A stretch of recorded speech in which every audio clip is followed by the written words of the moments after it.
Welcome to Teaching Training Sessions 2020, organized by Sección de Idiomas de la Facultad de Humanidades USAC, Embajada de los Estados Unidos en Guatemala, and Asociación de Jóvenes Exbecarios del Departamento de Estado, AGEDE. My name is Rosie Lopez, and I'll be hosting this conference. Thank you so much for being with us. Before starting, these are some general instructions for you to follow. Number 1, we will have 10 minutes for questions and answers at the end of the conference, in which I will be reading questions and comments you post directly in the live chat. Number 2, don't forget to subscribe both our channels, Idiomas USAC and TTS conferences, so you can stay tuned on all the conferences we will have during this week. Again, thank you so much for joining us in the conference, Pouring from an Empty Cup, Teachers and Self-Care, in charge of PEM Cristina Mata, whom we warmly welcome in name of the Organizing Commission of TTS 2020. PEM Cristina Mata Enriquez is an English professor driven by passion to serve and inspire others. She has 7 years of experience teaching. She has working as an English teacher in different levels, including preschool, elementary, middle, and high school, also as an adult tutor. Currently, she is an English area coordinator where she carries out different programs of English teaching in Franklin Covey's Leader in Me. Her experience in teaching covers different areas like reading, speaking, language arts, and science. Ana Cristina Mata has a degree of English professor from Universidad de San Carlos de Guatemala. She is studying Licenciatura en Lingüística en Idioma Inglés. She has participated as a conference speaker in TTS 2018, 2019 in Guatemala and Quetzaltenango, and also has participations giving different workshops to English teachers promoted by Universidad Rural de Guatemala. For her, English is more than just a tool. It's a gate to new opportunities and adventures. Again, welcome to the conference, Pouring from an Empty Cup, Teachers and Self-Care. Ana Cristina Mata, the time is all yours. Thank you very much, Rosie. It's a pleasure to be here. It's an honor and a privilege, and I'm very grateful for this opportunity. My desire is that I get to touch the hearts of the teachers who are with us today. If you were expecting any sort of academic topic, then you are not on the right conference. Today, we're going to go into what is the emotional part of being a teacher. So let's get started. I'm going to share my screen with you, and we're going to begin with our conference for today. So as Rosie was saying, the title for this conference is Pouring from an Empty Cup. Is that what we're doing? I hope we're not. And this is all about teachers and self-care. For today's time, we have 3 different options in which you can participate with me. Because for me, as teachers, we need the students to be involved all the time in our classrooms. And that's no difference for when we are the students as teachers, okay? So you have 3 options. The first one is you can use 2 devices, either your computer and your cell phone, or if you can split your screen in your cell phone, then you can do that as well. Because we're going to be using an app that is called Nearpod, and the host will be sharing the link and the code in the chat for the ones who are watching us through YouTube. You can access the link there, and you can assign to or log into the session in Nearpod. The only thing that you need to do for that is click on the link, write your name, and enter the Nearpod session. That's it. Now, if you feel like it's too complicated and you just want to stay on YouTube, then you can do that as well. All you have to do is try to participate through the YouTube chat. The thing is that we learn better when we are participating than when we are only listening or just observing. So let's get involved, and I will be trying to follow the chat on YouTube so that we can interact as well through there. And the last option that you have is you can only listen, watch, observe, take notes, but please try to stay hooked into what we're doing. If you are immersed in what is happening during this presentation, then you're going to be able to retain the information better. Okay, so let's continue then. Today's discussion, this is mostly the outline that we're going to be following. We're going to do a diagnose first. We're going to talk about what empty looks like for a teacher. We are going to see the effects that being an empty teacher or a tired teacher has in our classroom and our students. And then we're going to talk about how we can fill up our cups in the middle of this stress. And the final part is I'm going to give you some tips, some clues, some keys. Nothing really big. Honestly, this is more like my personal experience rather than me as a professional because, well, we have all been through this process as teachers, and I think it's pretty much the same for everyone. So let's continue. So, words to ponder. It is not the strongest of the species that survives, nor the most intelligent, but the one most responsive to change. Charles Darwin. I'm actually a science teacher. That's one of the classes that or the subjects that I teach. I love the part of science and how it truly reflects everything that happens in our environment and our surroundings. So Charles Darwin here, when he mentioned this quote, he was talking about the theory of adaptation. And that is true for us as humans as well.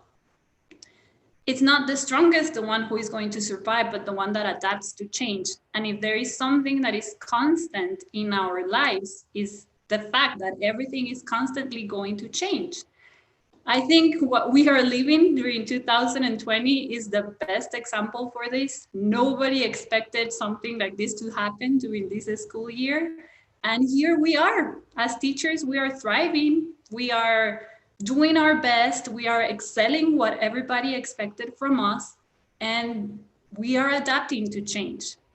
However, sometimes during that adaptation to change, things can happen.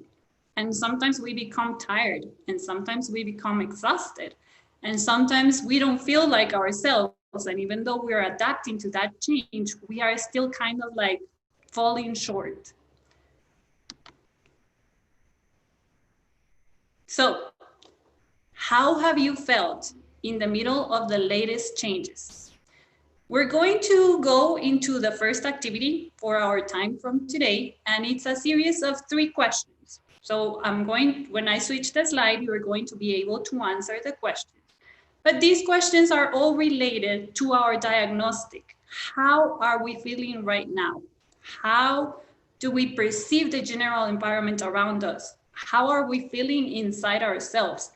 Can you identify somebody, maybe from your teacher team, maybe a classmate, maybe even one of your students? Can you identify an empty cup around you? And what is an empty cup? An empty cup is somebody who is most likely getting to the borderline of not being able to perform as they desire. Somebody who is exhausted, somebody who is very tired, somebody who, even though he continues to try his best, feels like he's always falling short. So let's answer the first question. And the first question says, I'm going to switch here to the student view so that you can see the question like you are inside Nearpod. So give me just 1 second while my computer loads this. But the first question says,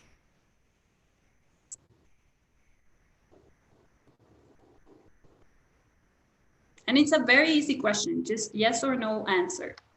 Do you firsthand, that means do you know somebody like very close to you, a fellow teacher, or somebody like firsthand related that has quit the job of teaching due to stress, burnout, or a heavy workload?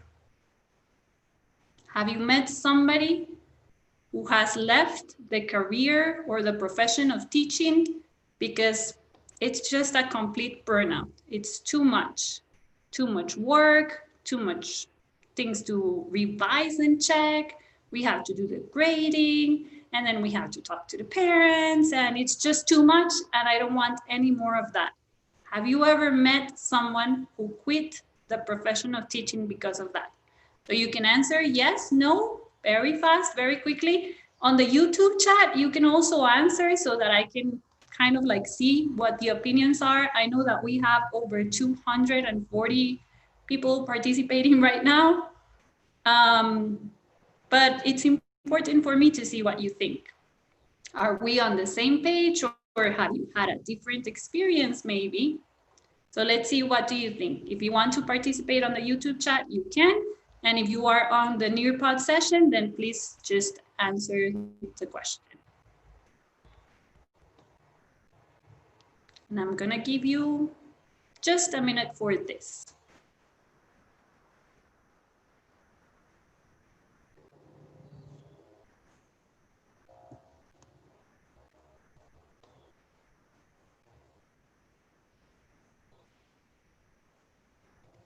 Okay, I'm gonna switch back to the teacher view of Nearpod. By the way, since we are doing a pandemic situation, if you ever want to use Nearpod, it's awesome for this remote teaching that we are doing right now. It allows your students to be connected to what you're doing and interact directly, like through the system, through the internet.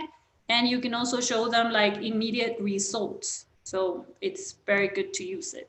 So as you can see, the responses that I have here, I have 70% that say yes, they have met somebody who has quit the profession of teaching. And I have 22.5% that say no, I have never met anyone who has left the job because of burnout. And I have 7% that didn't answer. So that's okay as well. If you are on Nearpod, I highly encourage you to participate so that we can share the experiences. But 70% of us knows somebody who has left the career because of burnout, because they are empty, because they have nothing left to give. And that's kind of, for me, it's kind of sad to know that that is the way that we are feeling, because it shouldn't be. It shouldn't be that way. So let's continue on to the next question. This is question number 2. And it's the same. It's very simple as well. And it says, your work environment is. Your work environment is draining and stressing, or your work environment is joyful and fulfilling. What is your work environment like? How would you describe your work environment? So again, I'm going to give you just a couple minutes for you to answer the question. And I'm going to start checking on the live chat because I have it here next to me. So on the previous question, I see a lot of yes. That means that you do agree that there is a lot of teachers that leave our career path because we get to that burnout point. I can also see some no's here, which I'm glad. Let's see, what do you think of this one? Is your work environment draining and stressing, or is your work environment joyful? I see a lot of B's, and that makes me really happy because that's what school should be. School should be joyful and fulfilling. That's excellent. I like that. Okay. And I also see some A's, which are draining and stressing, which is normal as well. It's not an easy job to be a teacher. Okay, thank you. Let's see what the session on Nearpod says. So we're gonna go back to the teacher view so that we can see the statistics, and we already have the answers. So it says 62.5% say that it's joyful and fulfilling.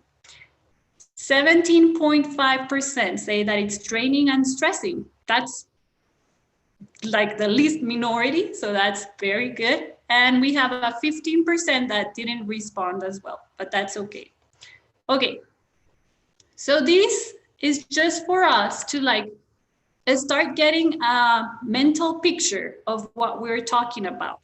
We're talking about us as teachers getting to the point of exhaustion and burnout where we can give no more.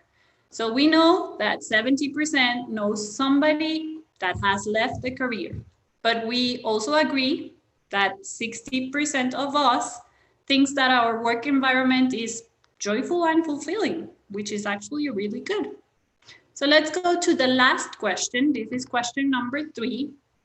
And remember that this is kind of like our diagnostic. Let's see, something happened here. And this is the usual nowadays. We always have to be ready for what can happen. Okay, this is the second question. We're gonna go to question number 3 now. It skipped the question, I'm sorry.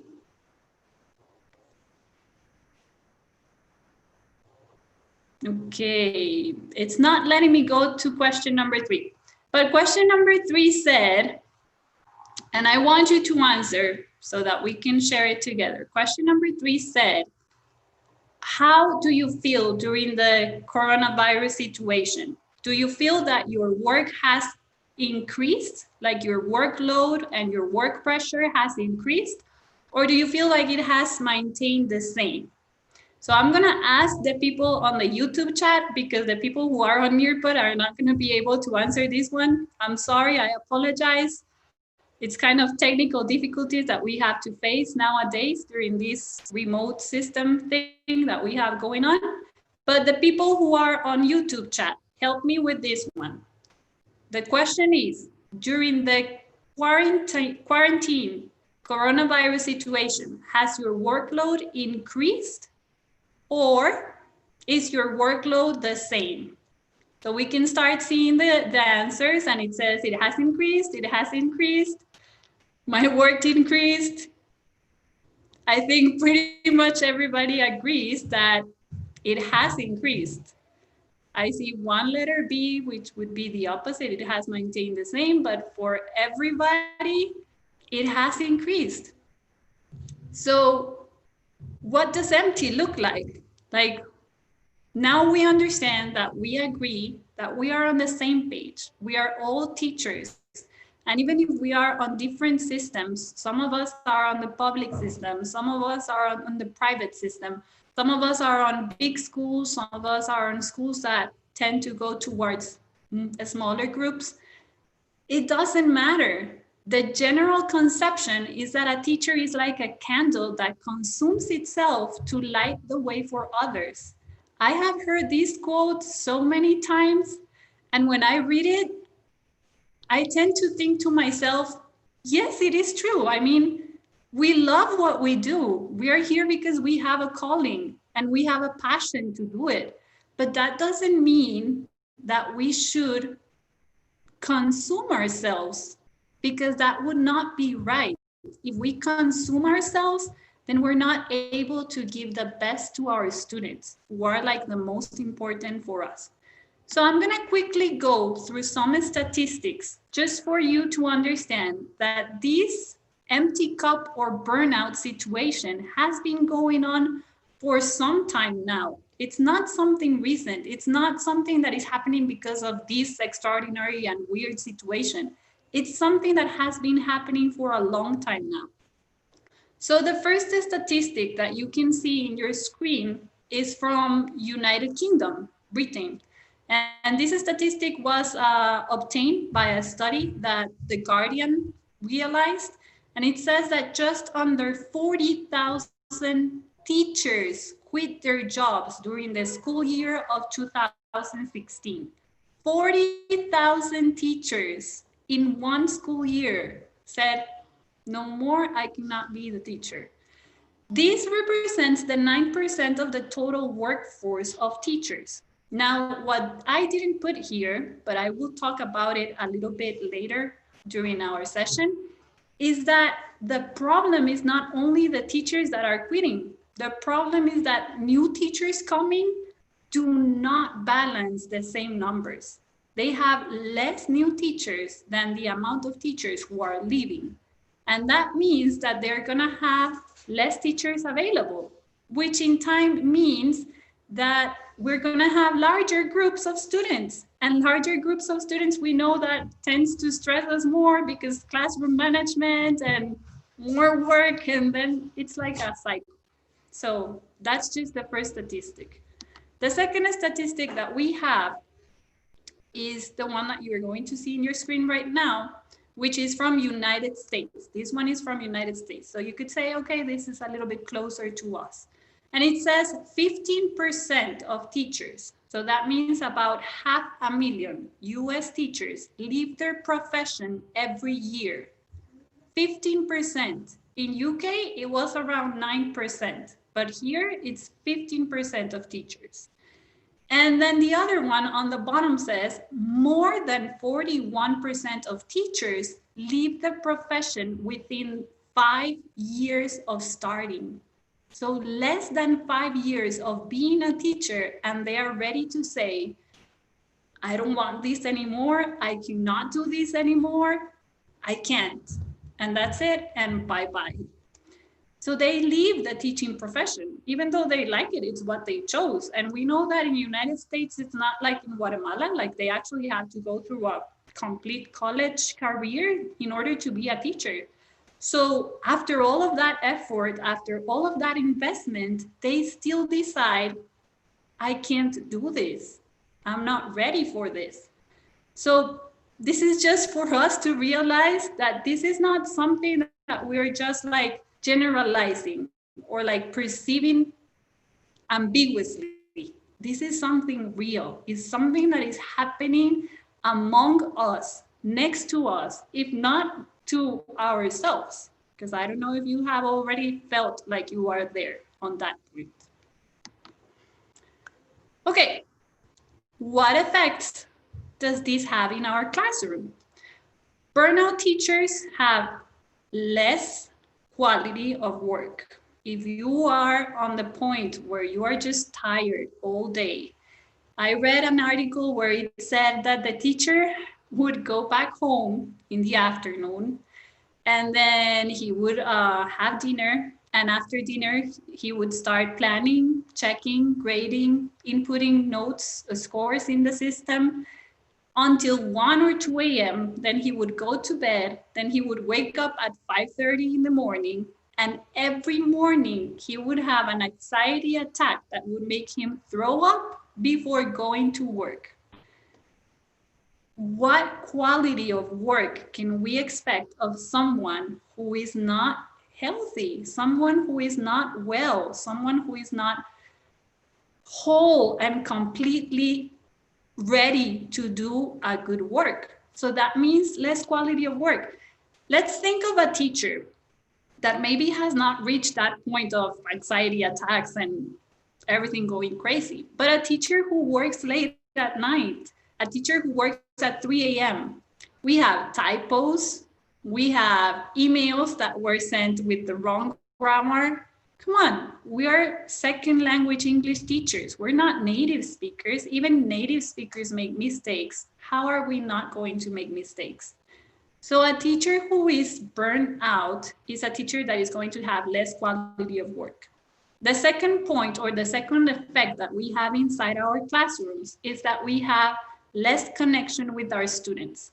Now, for me, relationships always come first. There is no student who is going to learn from a teacher that he does not like or she does not like. Relationships are the priority. You need to have a relationship with your students in order for them to be able to learn in your classroom.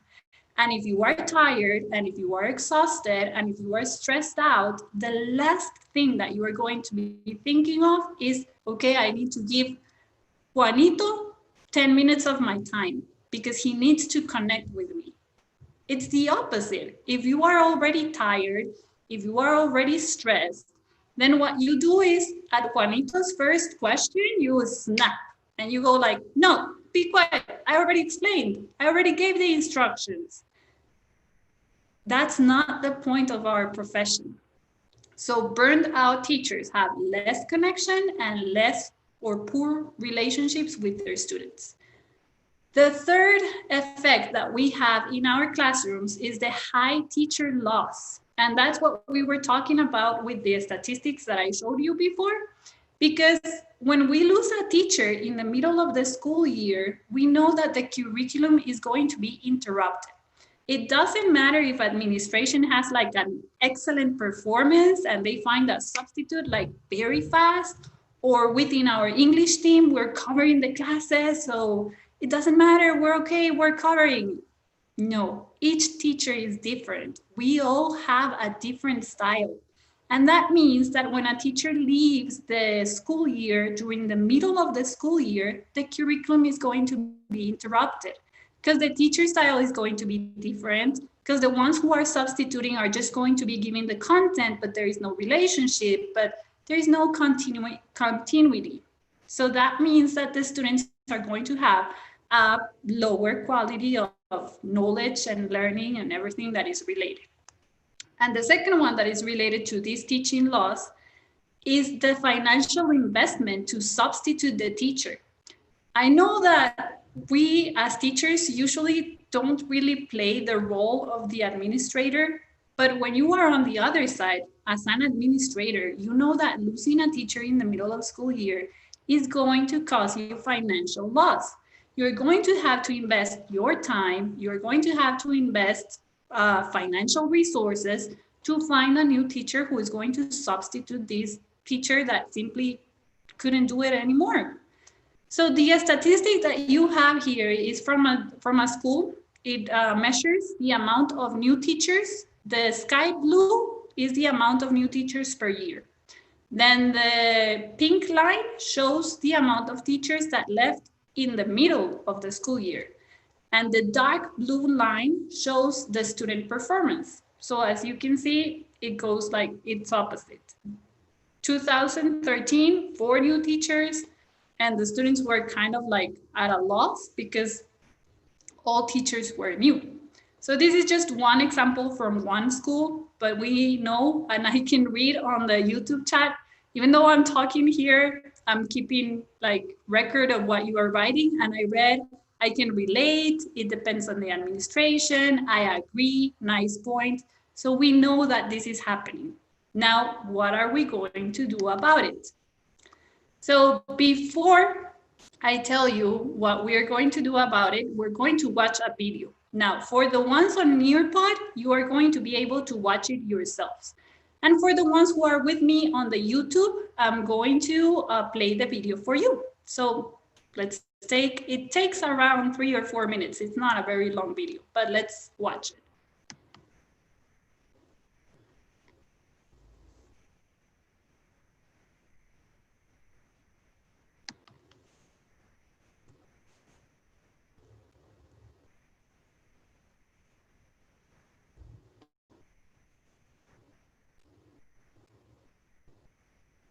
I have a lot of memories from when I was a child.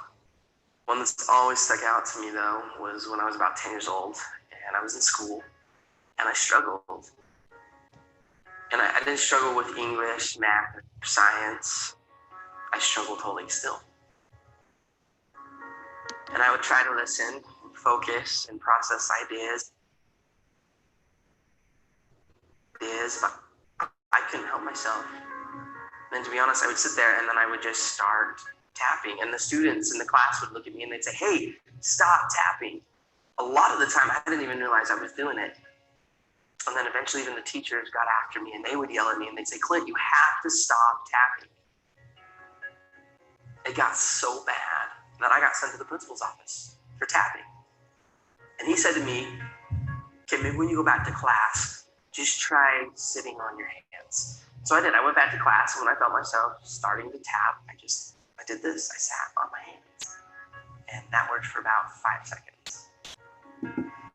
One time I was tapping in class, and my teacher, Mr. Jensen, looked at me, and he yelled. And he said, "Clint, stay after class." And I thought to myself, this is it.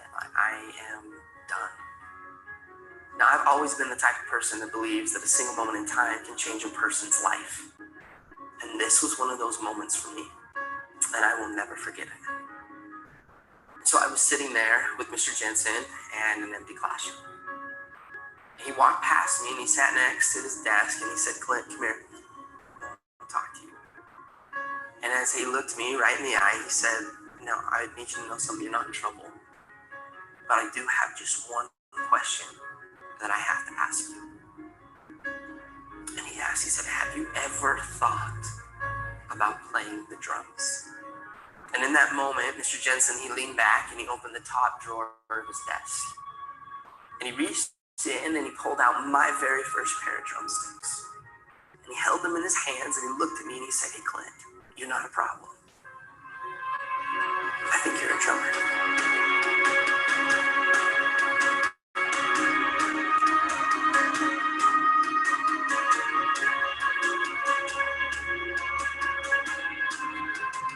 From that moment on, I've never put those sticks down. I've toured, recorded, and played drums all over the world. My whole college education was paid for with drumsticks in my hand. Just because of a single moment in time when somebody believed in me and he saw something in me that I didn't even see within myself. And from that moment, I learned that there's a difference between being the best in the world and being the best for the world.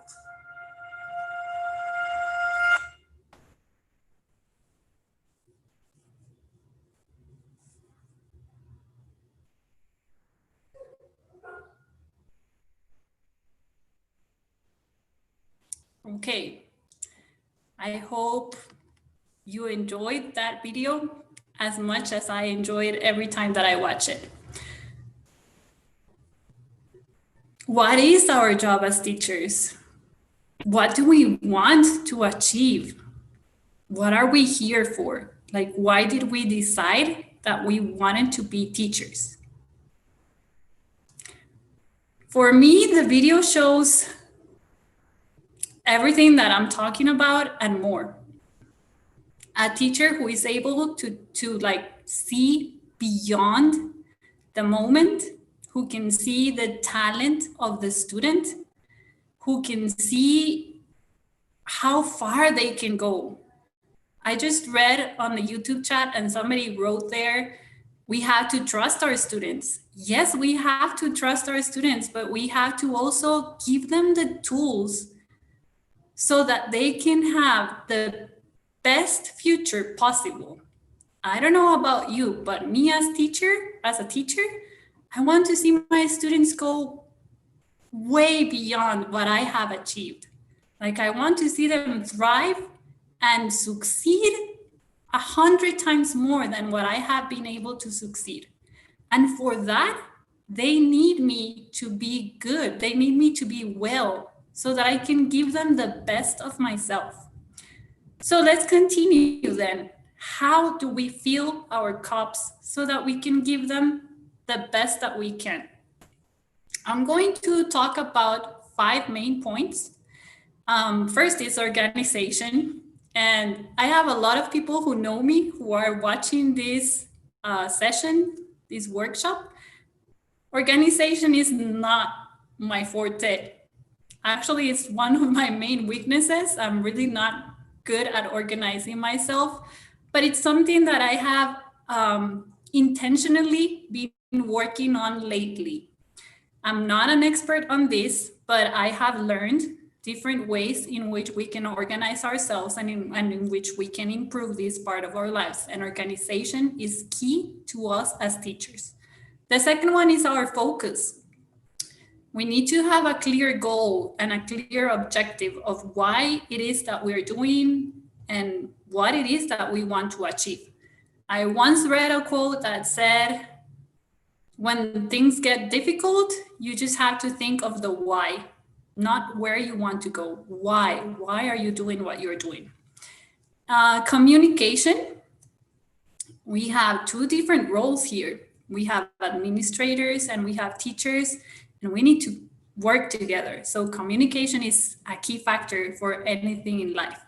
Then we're going to talk a little bit about the glass of water, and you will get there and you'll see what it means. And the last one is well-being. And when I talk about well-being, it's not a selfish well-being of, okay, I need to like look good and feel good and take me time.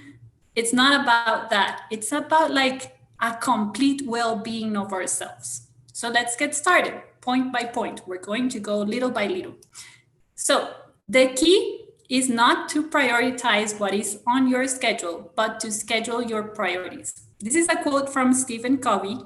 When Rosie was talking about me, she mentioned that the school where I work at, we have the Leader in Me program. This is a program by Franklin Covey. If you are ever able to read The 7 Habits of Leader in Me or The 7 Habits of Highly Effective People, do it, because it will help you improve your life and it will help you improve your career as teachers as well. So this is a quote from Stephen Covey. He's the author of the Leader in Me thingy of the book. And I really like it because it does resemble what we need to do. It's not about the schedule. It's not about the agenda itself.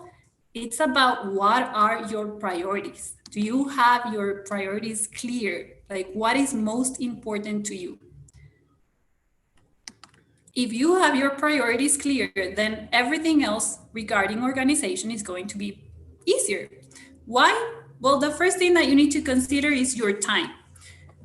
A common thing that I listen among our teaching environment is, I don't have time. I don't have time for that. Or you want me to attend a webinar? I don't have time. You want me to answer this email for the teacher, for the parent? I don't have time for that. You want me to do plan de mejoramiento because Mineduc requires it? I don't have time for that. There is enough time to do what you need to do if you use your time wisely, if you use your time correctly.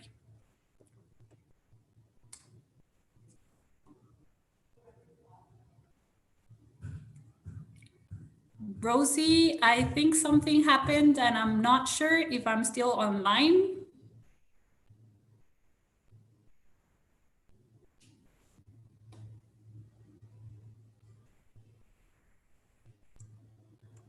We are, Christy. Okay. We are online. All right. Thank you, Rosie. All right. So talking about time, there is enough time for us to do everything that we need to do if we use our time wisely. So talking about, again, about Franklin Covey and the Leader in Me program, they teach us, but you would have to like get into depth here, but I'm gonna like mention it very quickly. They teach us a matrix with 4 spaces. The things that are urgent, but not important, the things that are important and urgent, the things that are not urgent and not important, and the things that are just a waste of your time. And the things that are usually a waste of our time include this. What do we do with our time highly affects the rest of our teaching profession. I was kind of keeping track of the YouTube chat, and I could see somebody there that mentioned the answering emails during the quarantine. We're replying emails at 11 at night, 3 a.m. at night, 5 a.m. in the morning. I just got a WhatsApp and I need to reply it immediately. Yes and no. It depends on how you plan ahead, how you use your tools, and how you block out your day. And this blocking out your day thing, I learned it from Ana Avila. She's also an expert on organization. If you want to learn more about organization, visit her website, which is right there, because you're going to learn a lot more than what I can teach you about organization. But she mentioned a concept about how, as human beings, we have a certain way of like doing our day. For example, I know that I'm a night person. I work better at night. I don't really function in the mornings, even though I do function, but it's not like my high energy peak in the mornings, no. So what I need to do is I need to plan my day according to that. The things that take less energy for me, I'm going to put them in the morning hours because I know that I can do them easily. But the things that consume a lot of concentration, a lot of energy, and that need me to be motivated and focused, then I'm going to plan them for my nighttime, work time, whatever, because I know that that is how I function. So if you plan ahead, if you use your time wisely, if you stop wasting your time on things that are not important, then you are going to have enough time for everything that you need to do. Now, I know I haven't seen the YouTube chat, but I know that the first response that I'm going to get is, but my coordinator says that I need to answer the emails immediately. And that's when I say, as coordinators, now I'm talking to the administration part of the school, as coordinators, we have the responsibility of taking care of our teachers. The world is not going to end if you tell your parents teachers are going to answer emails from 3 to 5 p.m. If you send an email after that, then you're going to get a response the next morning. And that's it. Do we believe in customer service? Yes, believe me, the place where I work at, we are customer service oriented. So for example, I have no problem with answering an email saying, I received your information, I will be looking at it later, and you will receive a complete answer tomorrow. I already addressed the customer need. He already knows that I'm on it, I'm thinking about it, and I will use my energy wisely the next morning to think for a proper solution for the problem that they're sending me on the email. Those are just like quick examples of how we can organize our time. But mostly I could say two things. Be very honest with yourself about the use of your time. Are you being a good administrator of your time? Yes or no? How much time do you spend on your social networks, or how much time do you spend on things that are maybe not the best option for you? For true organization to happen, you have to be very aware of who you are and what you are doing, and you have to be very like integro. Like no matter if somebody is keeping track or if it's just you and yourself, you still have to make the right decisions. And the last point about organization is to realize that we are humans. And as humans, we have to keep it real. I love the stickers of super teachers that we received during these past couple of days. Because we are super teachers. We are awesome. We do what is expected of us and beyond. But we have to keep it real. We have limitations. We are not super powerful men and women. We have limits. And we have to learn when to say no to things that are no longer in our capability of doing. Okay? So that's about organization. The next activity that we have is related to this, to the point of organization.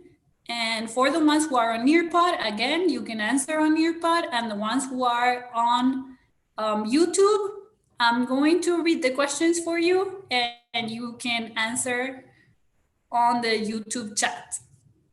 So this is like a little game, which is why I really like Nearpod, because it has different types of activities that are very interactive for your students. Again, if you are doing online classes, remote classes for your school, please take the time to use Nearpod. So let's do it. Let's play. I'm going to switch to the teacher view so that you can start playing, just so that I can activate it. So give me 1 second.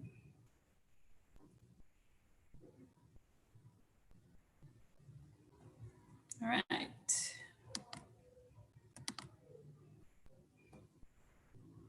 All right, so my players, you can get started there. You're going to have an option to choose like sort of a small little animal or thing that can represent you. And once I have everybody connected to the game, we're gonna get started. The ones on YouTube, please wait for me to read the question so that you can answer on the YouTube chat. I can see some of you that are writing there. I love to use Nearpod. Okay, thank you. Nearpod is a great tool. Yes, it is. It is a great tool for this online remote teaching time that we have. So I have 22 players connected already, 29. We're just missing 10 more and we're gonna get started. It does have a limited number of students if you are using the free account. Now, if you pay for the premium package, then you get like more students who are able to get online at the same time. And they even have like school packages, school-wide amount packages. So you can try to use it. Okay, let's get started. To get into the game, you would have to be connected to Nearpod. If not, you can answer the questions on the YouTube chat. So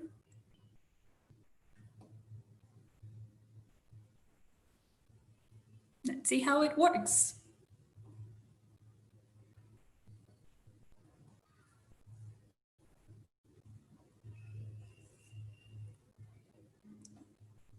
Sorry, technical difficulties here because with the rain and the weather, the internet kind of like goes slow. Okay, question number 1 for the ones on the chat box. Question number 1. Your class daily plan. Your class daily plan is something important but not urgent, or something urgent and important?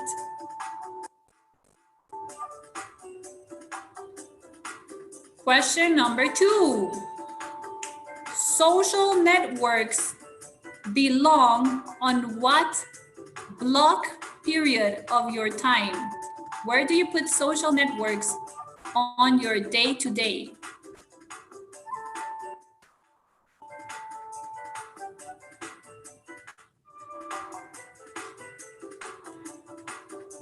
And last but not least, we have question number 3.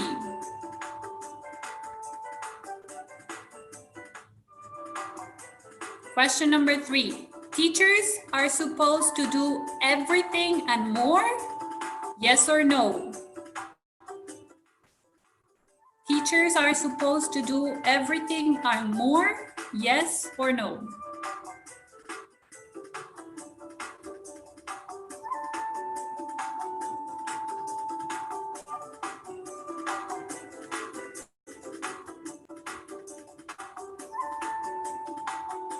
So we can see here the leaders, the overall leaders. You can see the results. You can do like a quiz. If you're using it for, I don't know, language charts, vocabulary quizzes, things like that. It's a very interactive way of reaching your students. So before I continue with this part of focus, I'm going to go back to the questions because what I see on the YouTube chat especially kind of surprises me. So let's think about the planning, the daily plan. Is your daily plan urgent or is it important? Your daily plan should be important, so important that you plan the moment that you are going to do it with a specific amount of time. If it's urgent, it's because you already left it to the last minute, which should not happen.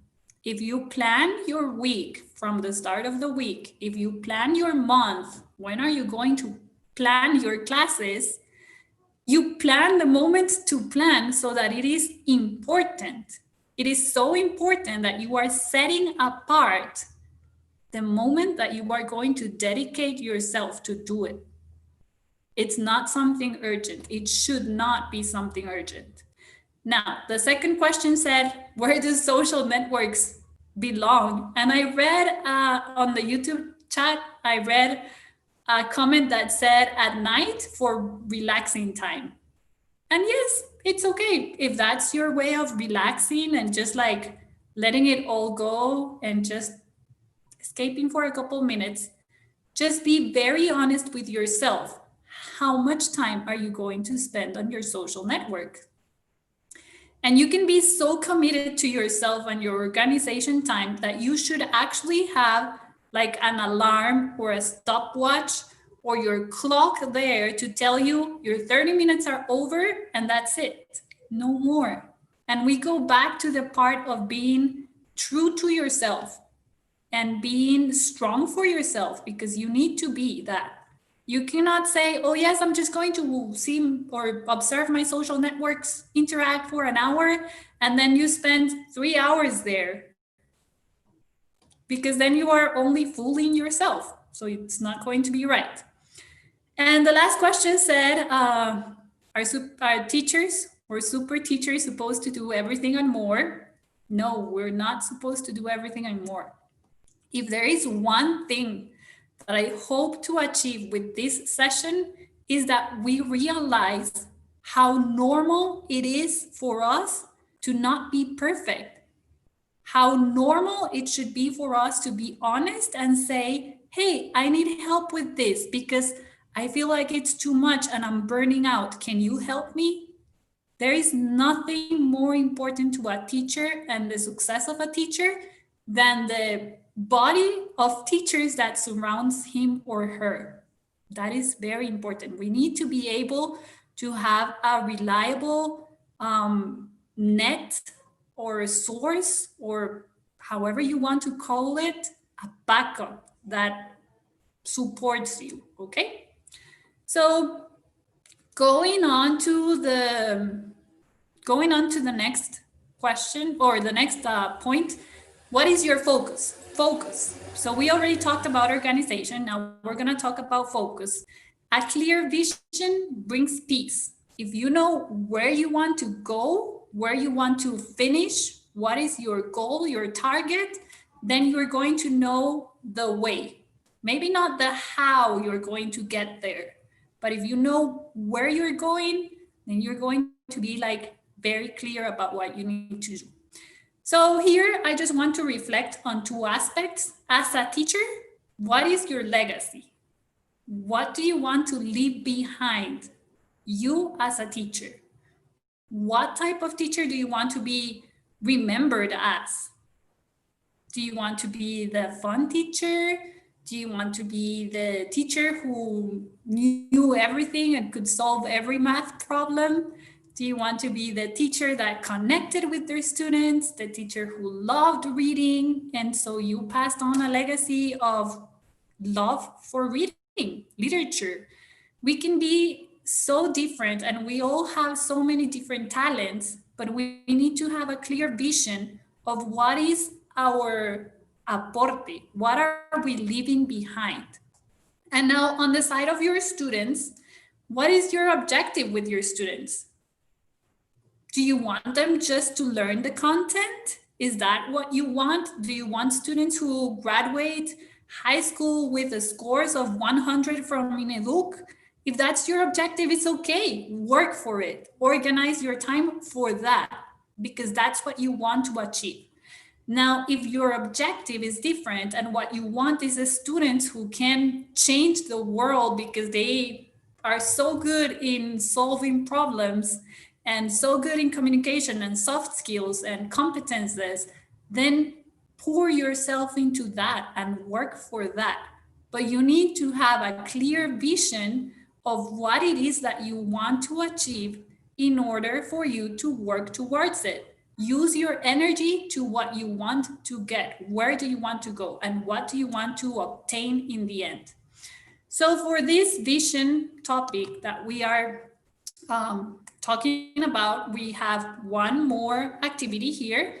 And I set it for 4 minutes, but honestly, I think I'm going to give you less because I'm seeing the time and the clock is ticking and I kind of like don't want to like retain you. So the question is, and I'm going to go back to the student view so that the people on YouTube can observe it as well.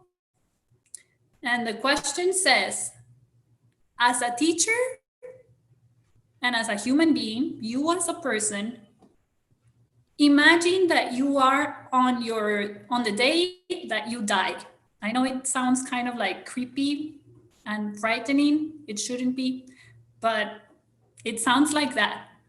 What would you like the people that love you, the people that are closer to you, including your students, include your students, what would you like them to say about you? You died, you're dead, no more you. What would you like to hear people saying about you?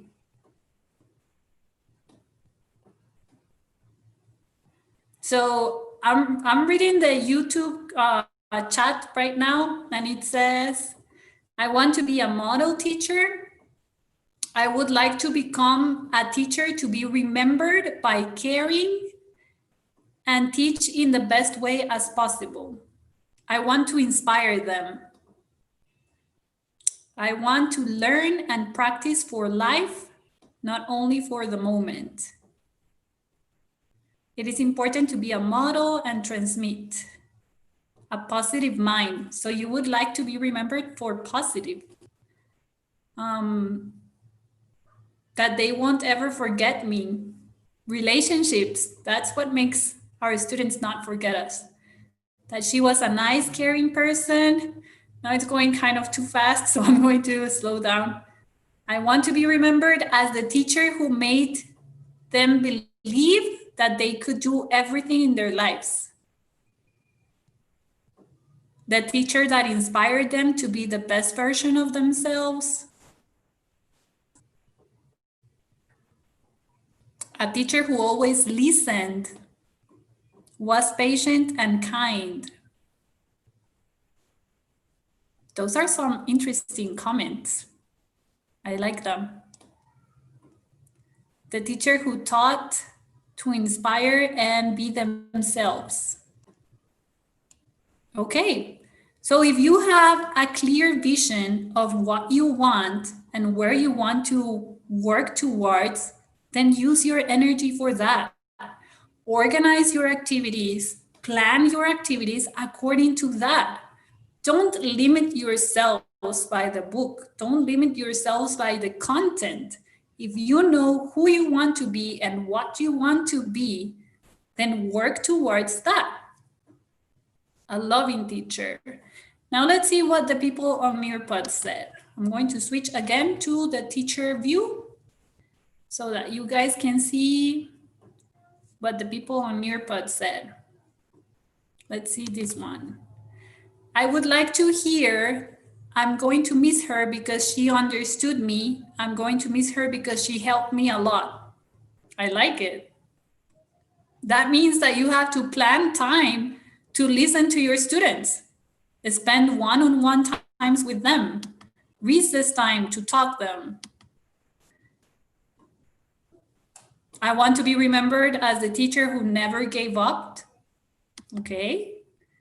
Silvia, she loved her profession and was always committed to others. She was a loving teacher that inspired me to be better.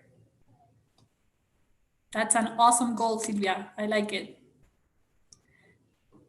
She died doing what she liked. So that means that teaching. She was dedicated, always had time for us. She heard us and advised us. Okay, nice comments. I like them. So that's your focus. That should be your focus. Those answers that you replied right now to these questions, that's your where you want to get to. Now you need to work towards that. Don't lose your focus. Keep yourself centered on that and invest your energy on what you want to achieve. Let's go to the next point. The next one is communication. And this one is a challenge. And I know it. It's a very hard, difficult challenge. As Guatemalans, we tend to have an issue with communication. Either it is fear, and we don't really want to express what we think and what we perceive and what we need because we are afraid of being fired, of being judged, of whatever it is that you are afraid. Or we tend to go around the bushes and then we start communication by trying to not offend the other person. And no, that doesn't work. Or the other one, we assume. we didn't really understood what somebody was telling us, and then we just go on and assume. And that's like the worst that we can do. So when it comes to communication, for me, there are 3 key points. Effective communication. And for effective communication, we need to be assertive, control our emotions. We cannot communicate when we are feeling frustrated and angry and the world is like all over me. Then we're not going to communicate properly. We're just going to explode and drain ourselves and vent everything, but we're not going to communicate what we really want. So if you want effective communication, then you take time to calm down, control your emotions, and then you speak clearly and properly and transmit your message effectively. Now, for effective communication, there is a counterpart that we also need to do, and that is to listen. We need to listen in order to be able to have an effective communication process. The ones who study at Sección de Idiomas, we have had, oh my goodness, so many courses about communication and the communication process. Then the part of listening and receiving feedback should be like natural to us already. But we're humans and we're not perfect. So most of the time it doesn't come natural, and we have to actually teach ourselves to listen. And when I say listen, it's not just listen and in your mind you are preparing the response already, because then you are not listening. You have to listen to understand. Listen to understand the other person. If it's your coordinator that we're talking about, then try to place yourself on their shoes, because they're also trying to do the best for you. And if it's a student that we're talking about, then try to understand, be empathetic. Listening is about being empathetic. The second one is the one that I was talking about before. Ask for help, communicate. Don't be afraid to say, I need your help in this. I need your help in that. I have some of my teachers, some of my team is also watching the session, and they're not going to let me lie that one of the things that I tell them most, or I repeat them most, is how can I help you? Okay, do you want me to do this in order to help you? In the education field, in our community as teachers, if one thing should like overflow, is the way that we help each other. Count your blessings, count your friends, and help. Build relationships with the teachers that you have next to you, because they are your team. They are your safety net. You need them in order to thrive and succeed. Those sentiments of, you know what, I'm better than you, so I should have your subject and I should be teaching in high school and she should be teaching in somewhere else, or she shouldn't even be in the school. That's not healthy for you. That's not healthy for your school. That's not healthy for your students. We are a community of role models. If you want to be remembered by everything that you just wrote there, then you should live according to what you wrote before. What is your legacy? Oh, I want to be remembered as the teacher who helped everyone. Then work towards that, and don't be afraid to ask for help too. And the last one that I'm going to talk about communication is the fact that we don't talk about these so much. Like, we don't talk about how we feel. We don't talk about how difficult it is to be a teacher, or how overtired we are, or how many teachers resigned this year. We don't talk about it. So advocate. Don't be afraid to say, I don't feel all right. I'm overwhelmed. I'm stressed. I feel like I'm going to snap at the first student that walks through my door today. Don't be afraid to say it. It doesn't mean that you are a bad teacher.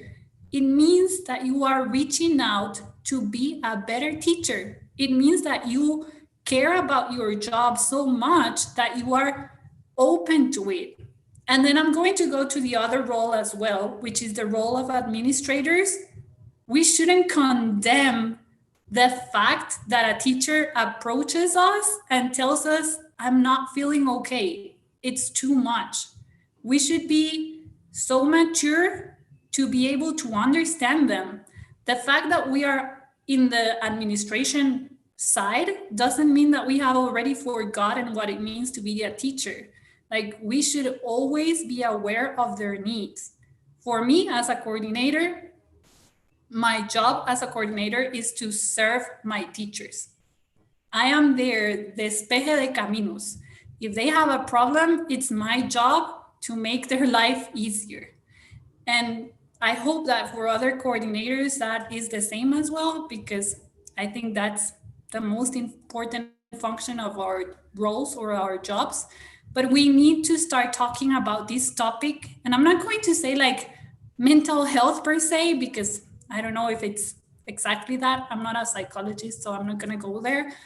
But just the fact that our law of educación, our legislation doesn't have an option for us as teachers to say, I need one day to just breathe and relax. I need to decompress. What about that teacher who is teaching high school and her student snapped back at her and used a lot of X-rated language, and now she's feeling overwhelmed? She shouldn't just go into the next class and nothing happened and just shake it off. We should have a system that allows us to be able to be human, to be able to take time to heal, to be able to take time to decompress, to be able to talk about it like it's normal and not talk about it like, oh my goodness, you are failing yourself as a human and as a teacher. You should just be happy all the time.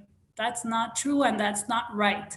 So part of communication is that we make this something that we can talk about so that we can help ourselves, so that we can have an effective communication. So it's all linked. So let's go to the next one, because time is actually passing by very fast and I'm getting a little bit nervous about it because I don't want to rush. So next activity. This for the ones who are on Nearpod, this is going to be probably marked as correct or incorrect, but it's not about correct or incorrect. I just want you to think, how would you fill those spaces?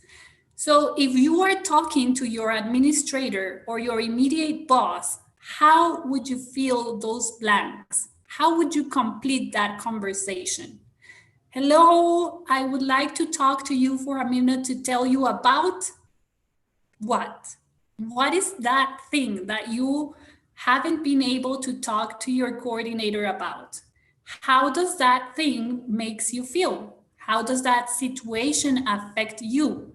Why is it important to you to talk about it? And what solution have you thought about it? Like, have you already made a plan of how you could solve it? Take a minute, take 2 minutes. How would you complete that conversation?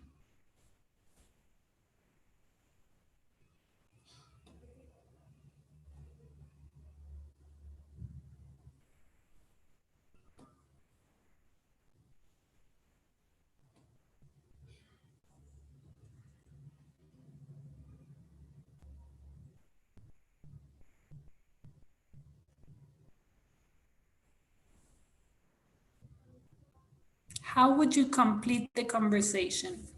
What is that one thing that you feel like you haven't been able to touch that topic because it just makes you kind of nervous, or you're scared to mention it to your supervisor? And how do you think you can solve it? That's also a very important part of communication. When you have a problem, think about the solution. It might not be the one solution that you are going to like use at the end, but it could be a solution where you build up together with your supervisor, and then you're going to have a better solution.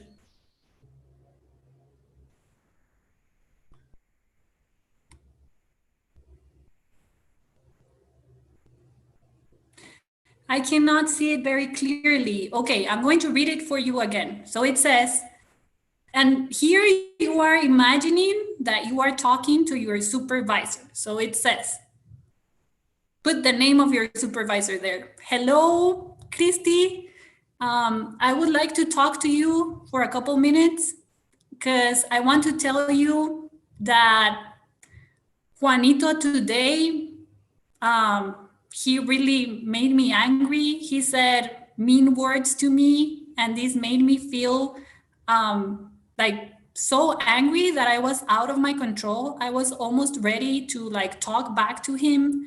And it is important to me because I don't want to make a huge mistake where I'm going to regret my words afterwards. And a solution that I have been thinking about is that maybe you can talk to Juanito for me because he respects your authority. But I'm ready to hear what you have to say about this topic with Juanito. So, how would you complete the conversation? The font is not the best, yes. Actually, Nearpod has options for the fonts, but I didn't realize that this was the one that was automatically set. So let's see what your responses are.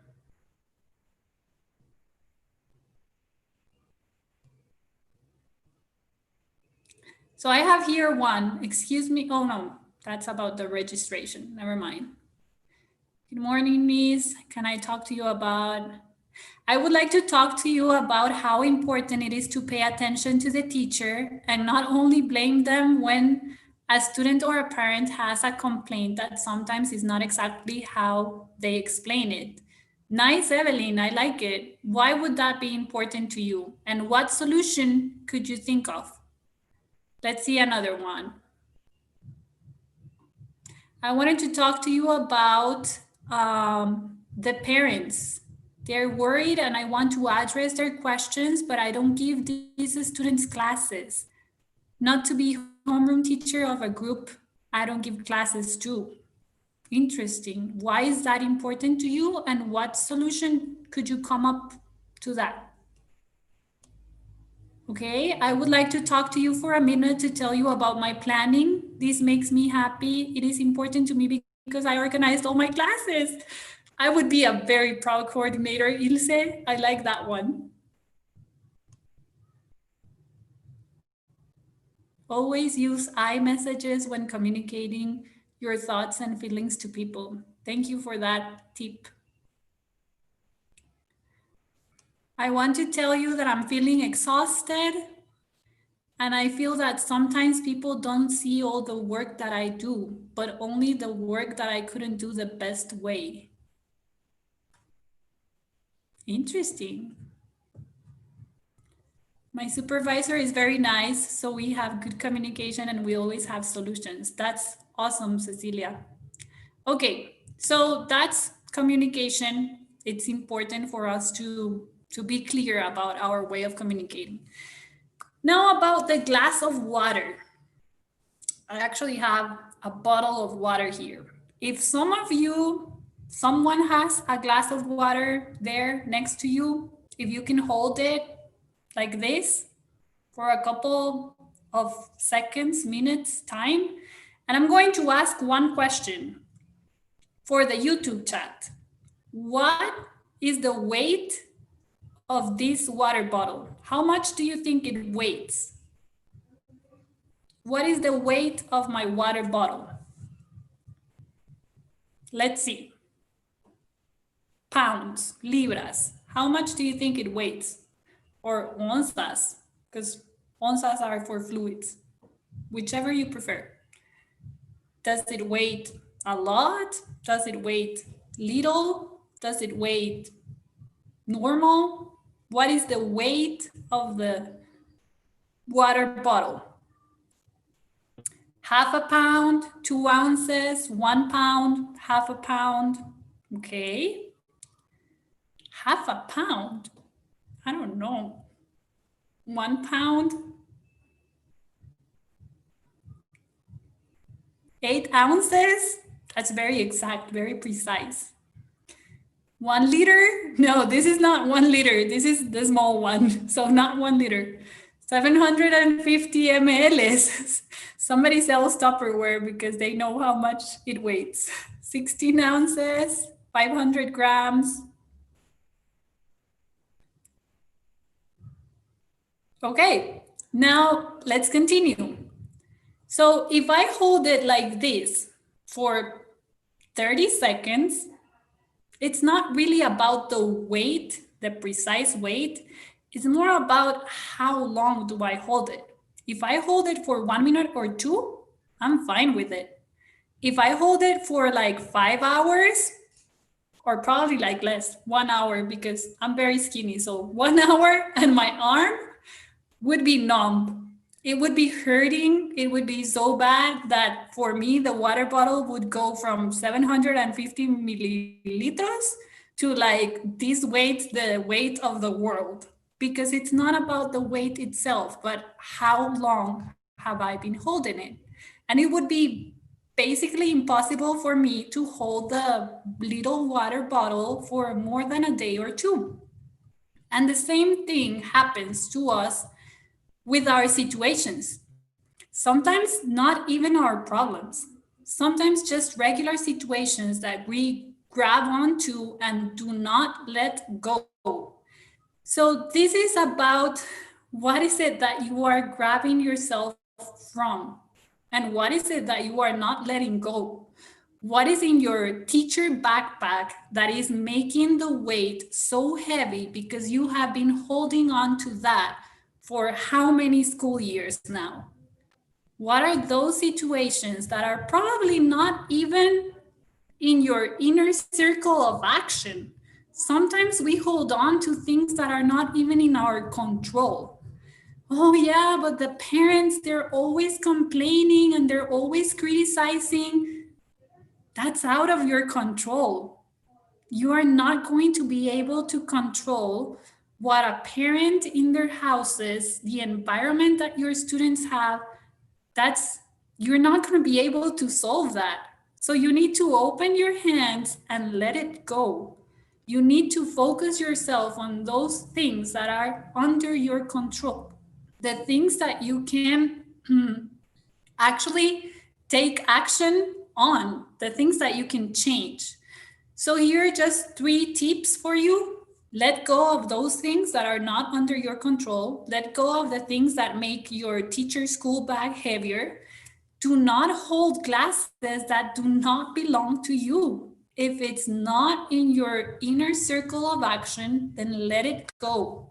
Or if it's not in your inner circle of action, but you received it, then give it to the person who can solve it. Again, go to your administrator, go to your boss, and just say like, look, the parent mentioned how much the school fees are. I'm not in charge of that. So here, can you talk to her? Can you talk to him? Can you solve it with them? If it's not your glass of water, do not hold it, okay? And assign things their real weight.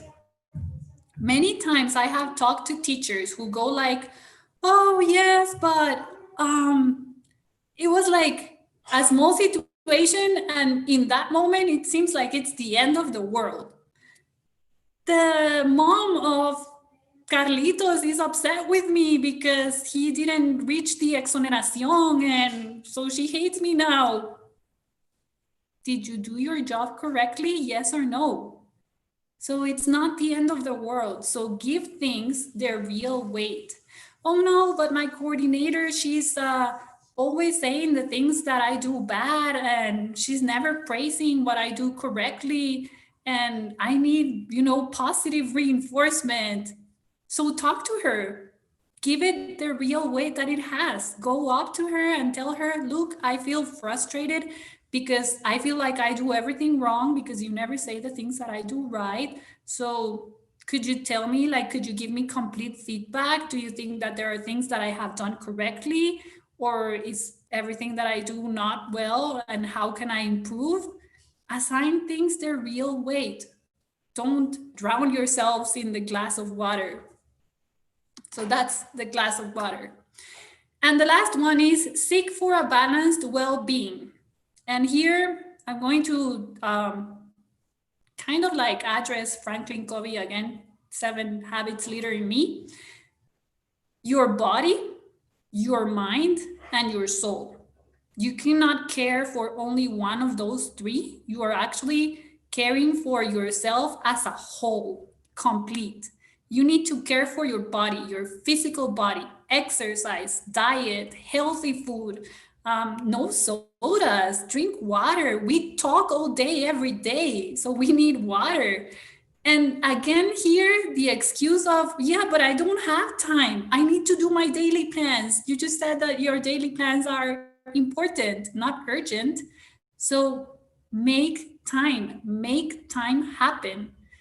If you need relaxation or relax time at night, well, your relax time should come from caring your body, not from your social networks. So if you don't have time, give up your social network time in order for you to be healthy so that your body is physically correct. That's the first one. The next one is you have to care for your mind. As teachers, sometimes we get to that point where we say, oh, we know everything, we know it all. But it's not like that. We don't know everything. So we always need to learn. We are students, students first and teachers second. A good teacher never stops learning. Save time for reading, save time for webinars, save time for learning. I think COVID-19 is the perfect example of that. How many of us have learned how to use technological tools beyond just YouTube, the computer, and the projector? Like, we have learned so much in so little time that just that provides us the necessary evidence that we are never going to stop learning. So take care of your mind. Don't go idle on yourself. Take care of yourself. Keep learning, research, investigate, experiment. Do whatever you need to do to keep your mind alive and thriving and excited. I'm going to try something new. Those teachers who have had experiences for 10 years, 15 years of teaching, innovate, try something new. Don't stick to the same annual plan every year. Keep your minds working, keep your minds alive. And the last one, and I think this one hits very close to home to me, it's caring for your soul. And this is going to look different for each one of us because of our beliefs and our beliefs. For me, it's my relationship with God. That is what takes care of my soul. My heart, my spirit, I need to feed myself and fill my cup from what I thrive more. And for me, the best way to fill my cup, my strength comes from the God that I believe in. But if for you it's something else, then look for that. But do take care of your soul. If it's meditating, then meditate. If it's something different, a different religion, then do that. But do take care of your soul. Your heart and your spirit need to be right in order for your body and your mind to be right as well. So that is going to give you a real balanced well-being. Okay. Next one. So here it skipped one activity. We're gonna go back and see if we can do it. There we go. All right, so we're gonna share a little bit. I'm just going to, I'm gonna keep it short because we're already over time, and I'm gonna try to like really go fast. So this one says, share your tips. Which ones are your tips? What are your strategies? What are your favorite things to do to seek that overall well-being? If you were on the YouTube chat, please share with us. What do you do as exercise? What is your diet? What time of the day do you do it? Because I think we most likely share the same schedule. We start classes at 7 a.m. and finish around 2 p.m., some of us at 1. But what are your strategies? What works for you? What feeds you? What fills your cup? So we have some answers here already. Some of them say listen to music, watch series, paint, read a favorite magazine, yoga and meditation, do some exercises, and spend family time. That's super important. That also goes to our heart and spirit. Family time, super important. Play with my dog. I like that one. Read a great book.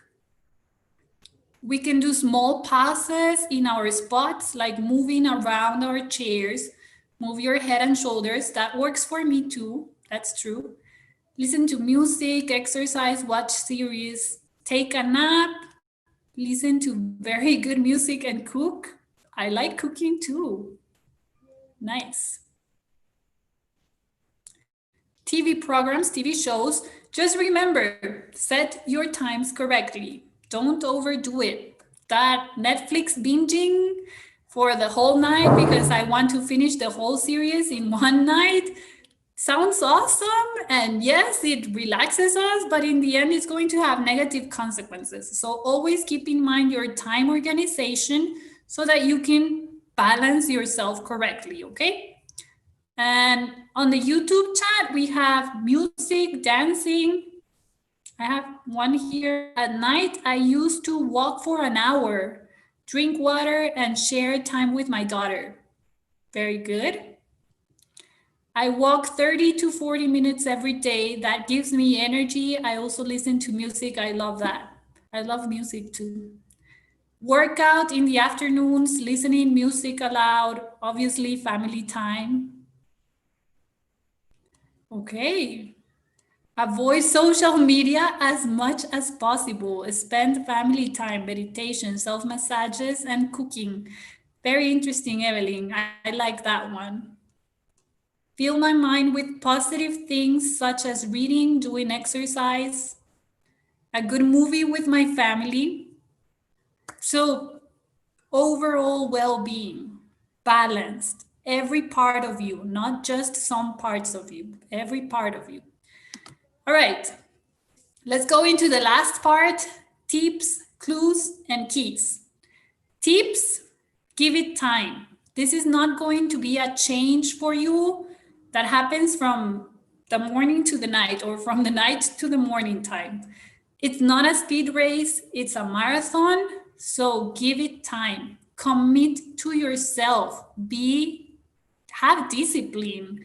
I know it sounds rough on you, especially if you are already kind of feeling burned out or if you are already feeling exhausted or frustrated or stressed. Give it time. It's not going to go by magic, but be intentional in what changes you are doing. Be intentional. Take action. I cannot tell you how important that is. Take action. Start today, and maybe you're going to stop a month or 2 months from today, and you're going to say, like, oh my goodness, I don't feel it anymore. I'm good. I'm happy. I'm awesome. Give it time, but act based on it. Do not give up on yourselves. The second one is don't be deceived. It's very easy when we say fill our cups to think of the usual modernized, I love myself first and I take care of myself first and I always go first. No, this is not about that. And that's not what I want to leave behind. Self-love is not about selfishness. This is about us as teachers caring for ourselves so that we can take care of others. And here, when I talk about this, there is a really clear example that I can think of. And it's the one of the flight attendants on the airplanes, the flight attendants. They tell you, put your oxygen mask first, but not to save yourself, not to like, oh yeah, I'm safe and that's it. And I don't care about anyone else. No, save yourself first so that you can save others. So take care of yourself, but not because I'm the most important thing and then there's nothing else here. No, take care of yourself so that you can take care of your students, so that you can give the best to your students, the best that you can be. And the last one is about tools. Look for tools. When it comes to organization, for example, If you need an agenda, buy an agenda. If you need organizing tool on or app on your cell phone, then search for it, research, take your time, do something, but start acting on it. For me, the thing that works best for me and organizing my time is my Google Calendar, because it's on my cell phone, it's on my computer, it's everywhere that I go, it's there. And I also like my agenda. I do use my agenda physically. If it comes to the balanced well-being and you need tools for that, download an app for home exercises now that we are in quarantine, but do something and work towards it and look for the tools that you need. Clues or steps of what you have to do. First, set clear and achievable goals. If you already know your focus, if you already know where you want to go to, now start working on how you're going to get there. Make a plan, a clear action plan. Reach out to the experts on the topics. I mentioned, for example, Ana Avila on organization. I can also mention Franklin Covey with the whole Leader in Me program. It could help you out a lot. If you feel like you are, I don't know, depressed or frustrated, then reach to somebody who is an expert on that. Don't put yourself all the pressure to fix it yourself, because we all need help. And help only works if it comes from the right person. If you feel like your physical body is the one that is not correct, then go to the doctor. Maybe not right now that we are in quarantine, because that's not really smart to do, but take care of yourself with an expert, with somebody who knows about what you need. And the last one, phase number 3, is find an accountability partner, somebody who is going to tell you, did you do your exercise today? Did you drink your glass of water today? Did you plan already? And if it's a close person or a close friend, but not somebody who is going to be apapachándote and covering your back. Oh yeah, you didn't do it? No, me neither. Yeah, don't worry. No, you don't need that. You need somebody who is going to hold you accountable for what you are doing or what you are not doing, okay? So find somebody that is going to keep you accountable.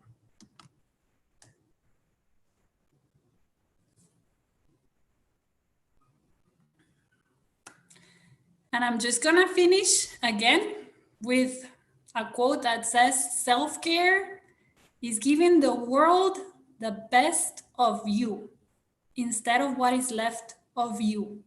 But and I'm going to really enhance this and emphasize this, it's not a selfish action.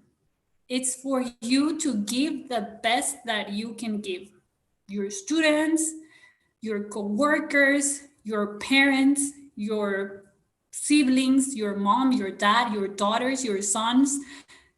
Give the best of yourself to them. So that's everything that I have.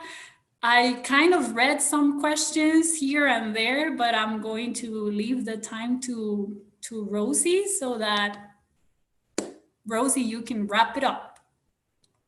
And thank you very much for your time and your attention. Wow, thank you so much, Christy. I think you have been reading the chat in YouTube, but I speak for everybody. We felt blessed with your words, and thank you so much. We do have many questions that I'm going to start reading for you right now so that you can go with them, okay? So the first one is it possible to get this presentation? Where can we get it? Yes, it is possible to get it. I think we would have to figure out the how to send it, but I have no problem with sharing it. Honestly, it's for you. So yes, it is possible to get it. Let's figure out how do we send it, or maybe the ones who fill the attendance list, we can send them. I don't know if directly to their email. Yes, that sounds like a great option. Thank you. Then we have, what is the best way to organize the daily priorities? Your daily priorities. Okay, I would start with you defining which are your roles. Like, what roles do you have in your life? Are you a mom? Are you a daughter? Are you a teacher? What are all of the roles that you have in your life? And then for each one of those roles, you should define what is that big, most important thing that you need to do during that week or during that day for that assigned role. For example, I am a mom of two, and for me, every day I need to set a certain amount of time to listen to my daughters. Like, that is, I know that's important for them. It's something that I want to leave behind, that they say, oh, my mom always had time for me. So for me, that's like one of my priorities. But I'm also a teacher, so I know that I need 1 or 2 days to plan my classes for all the week. So I set that time apart. So set out your roles or identify your roles first, and then identify what is the most important thing that you have for each one of those roles. And those would be your priorities. Perfect, thank you. Then the next one says, how do you change the mission or vision of an administrator, referring to the work of the teacher? How did I change it? I don't think I changed it. I mean, I'm going to go personal here. For me, like, my personal motto is, I am blessed to be a blessing for others. Everything that I receive, it's because I can give it back to others. So when I got the privilege of being the coordinator for the school that I work at, it wasn't really about changing it. It was what I believe that was my function to do. Like, I know that I have responsibilities, like administrative responsibilities that I have to fulfill, but I wouldn't be able to do anything that I do without my team of teachers. So they are my priority in my work. And that's why I always keep telling them, like, what do you need from me? What can I do for you? I am at a place of service. That's just what it is for me. That's my point of view. I think we should all wish to have one like you in our schools. Thank you, Christy.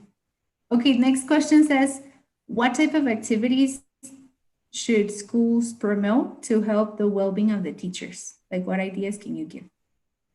Okay, I'm gonna talk from experience here. And it's a very tricky question because we all have different interests and we are all very different from each other. For example, the school where I work at, and I think that's probably something that has also influenced me as a teacher and as a person. They always care for us. Like, the environment where I work at is very nice and it's awesome. So we have tried to do, for example, Zumba afternoons. We have one teacher that is a Zumba trainer, and she just opens her time in the afternoon, like after classes, Friday after classes, and we do Zumba. But not everybody likes that. So sometimes you end up like maybe not adding to the person, but like subtracting from them because you're forcing them to do something that maybe they don't enjoy.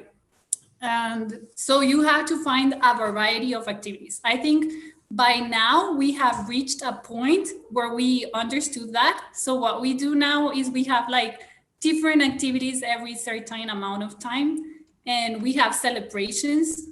We celebrate our achievements, even if they're little or big. We celebrate because we're happy and proud to be part of the place where we work at. And well, I'm proud of my teachers, and I know that the other coordinators are too. So we celebrate. And when we celebrate on each celebration, we try to keep it like different. And it's kind of curious because it's not always the coordinator, the one that is organizing it. Sometimes it's a group of teachers, the ones that organize that for the school. So you would think that it's like more workload, but in the end, we all enjoy it. So it becomes kind of like a win-win situation. And I'm going to say it because these kind of like, it was something that the school already had prior to having the Leader in Me program, but it's something that got kind of a structured like through the Leader in Me program. But it's part of our culture of who we are. Excellent. Thank you so much, Christy. And again, thank you so much for your time and knowledge. These are all the questions that we are going to be reading. And now for our dear audience, we have already shared the attendance form. You can fill in it with your name. Please make sure to write it correctly because it's the way it's going to be in your diplomas. And also for you to get the chance to evaluate the conference and the speaker as well. It's going to be open until 7, so you have 15 minutes to fill it in with your information. Again, thank you so much, Christy. We really appreciate your time. It's a privilege. Thank you so much. And remember that TTS is going to continue for the full week. So be sure to be here with us in all the sessions that we have in this channel and also in Idiomas USAC at 3 and at 5 from Monday through Friday. So have a great evening. And again, thank you so much for being here with us. Bye.